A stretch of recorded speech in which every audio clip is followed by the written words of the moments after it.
நாங்கள் நேற்று தெளிவாக ஒரு கைது செய்யப்பட்டிருக்காங்க, ஒரு சில பேர் கைது செய்யப்பட்டிருக்காங்க. அதன் தொடர்ச்சியாக பல விசாரணை நடந்துட்டுருக்கு. இவர்கள் எல்லாம் சேர்ந்து வந்து இன்றைக்கி 35 கோடி 40 கோடி 50 கோடின்னு ஒவ்வொரு எம்எல்ஏட்டும் பேரம் பேசிகிட்டு இருக்காங்க. அதுக்கான ஆதாரத்துடன் காவல்துறை கைது செய்துள்ளது.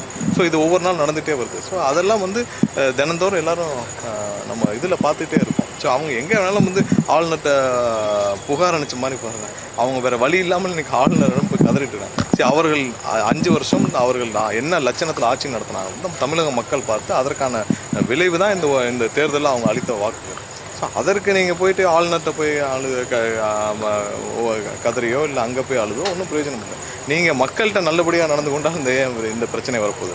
ஸ்டாலின் வந்து சொல்கிறாரு, நாங்கள் 30 நாள் தான் இந்த கவர்மெண்ட் இருக்கணும். 30 நாளில் ஸ்டாலின் மிகப்பெரிய தலைவர் ஆயிட்டாரா? தேர்தல் முடிஞ்சு 40 நாள் ஆச்சுல. இந்த 40 நாளில் மிகப்பெரிய தலைவர் இல்லை மிகப்பெரிய ஆளுமை ஆயிட்டாரா? நீங்கள் 5 வருஷமே ஒன்றும் செய்யலைன்னு தான் மக்கள் இந்த ஓட்டு போட்டாங்க. அப்புறம் 30 நாள் இந்த அரசு தாங்காதுன்னு ஒரு கல்யாண வீட்டில் பேசுகிறாருன்னா 30 நாளில் ஸ்டாலின் மாபெரும் தலைவர் ஆயிட்டாரா? அப்படிலாம் இல்லை. 30 நாள் என்ன சாதிச்சார்? 5 வருஷமாக நீங்கள் முதல்வர் வந்து ஒன்றும் சாதிக்கல. இந்த 30 வருஷமாக என்ன மாபெரும் தலைவராகி நீங்கள் வந்து மக்களுடைய நன்மதிப்பு பெற்றீங்க? ஒன்றும் இல்லைல்ல. அப்போ நீங்கள் ஒவ்வொரு இடத்துலையும் 40 கோடி 50 கோடி கொடுத்து வாங்குறதுக்கு தயாராகிட்டீங்க. அதனால 30 நாள் இந்த ஆட்சியை அகற்றிடுவோன்னு சொல்கிற அளவுக்கு தைரியம் இருக்குன்னா பணம் தானே. இந்த பணத்தை வச்சு தானே 40 கோடி 50 கோடி வச்சா நீங்கள் யார் வேணாலும் வாங்கிடலாமா? நீங்கள் அதன் விளைவு தான் நீங்கள் பார்த்துட்ருக்கீங்க. நீங்கள் இந்த பணத்தை மட்டும் வச்சுக்கிட்டு ஒவ்வொரு ஓட்டுக்கும் 1000 ரூபா கொடுப்போம், 2000 ரூபா கொடுப்போம், ஒவ்வொரு இடத்துலையும் நாங்கள் கொடுத்து பர்ச்சேஸ் பண்ணுவோம், 40 கோடி 50 கொடுத்து எம்எல்ஏ வாங்குவோம். எந்த தைரியத்தில் அவர் சொன்னால் 30 நாள் தான் இந்த ஆட்சி இருக்குன்னு சொல்லிட்டு 120 எம்எல்ஏக்களுடன் வலுவாக கூட்டணி ஆதரவோடு நாங்கள் இருக்கிறோம். எந்த தைரியத்தில் 30 நாள் ஆட்சி இருக்காதுன்னு சொன்னார் ஸ்டாலின்? அப்போ வந்து 30 நாள் அவர் ஒன்றும் பண்ணல, மாபெரும் தலைவர்லாம் ஆகலைல்ல. இல்லை மிகப்பெரிய அளவில் ஒரு மக்கள்கிட்ட நன்மதிப்பை பெற்று அப்படியே பயங்கரமாக ஆட்டார். அதெல்லாம் ஒன்றும் இல்லைல்ல.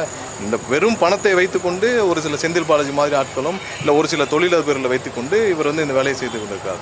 கண்டிப்பாக மக்கள் தீர்ப்பு இன்னும் கடுமையாக இவர்கள் செய்கிற வேலையை மக்கள் பார்த்துட்டு இருக்காங்க. ஒவ்வொரு நாளும் இந்த அரசுக்கு எல்லா வழியிலையும் இவர்கள் தொந்தரவு கொடுத்துட்ருக்காங்க. அதை எல்லாம் மீறி மக்களுக்கான நல்ல பணிகள் தொடர்ந்து செய்வோம். என்ன வேணாலும் செஞ்சுக்கிட்டோம். மக்கள் எங்களோடு இருக்காங்க. நாங்கள் எதற்கும் பயப்படவில்லை, யாருக்கும் தயங்கவில்லை. மக்களை தவிர வேறு யாருக்கும் பயப்படாது இந்த அரசு. கண்டிப்பாக அதனால தான் சொல்கிறேன். இவங்க வந்து இன்னைக்கு திமுகவை சார்ந்தவர்களும் மிரட்டுறதுனால தான் இந்த புகார் ஆயிருக்கு. இல்லை திமுக சார்ந்த நபர்களும் இன்னைக்கு மிரட்டுறதுனால தான் இந்த புகாரே ஆயிருக்கு. அவர்கள் சார்ந்த நபர்கள் இப்போ மிரட்டப்பட்டு இன்னும் கடுமையாக ஒவ்வொரு இடத்துலையும் ஒவ்வொரு எம்எல்ஏக்களையும் அவர்கள் தனிப்பட்ட முறையில் கூப்பிட்டு மிரட்டி பல பேரை வைத்து சந்திச்சிருக்காங்க.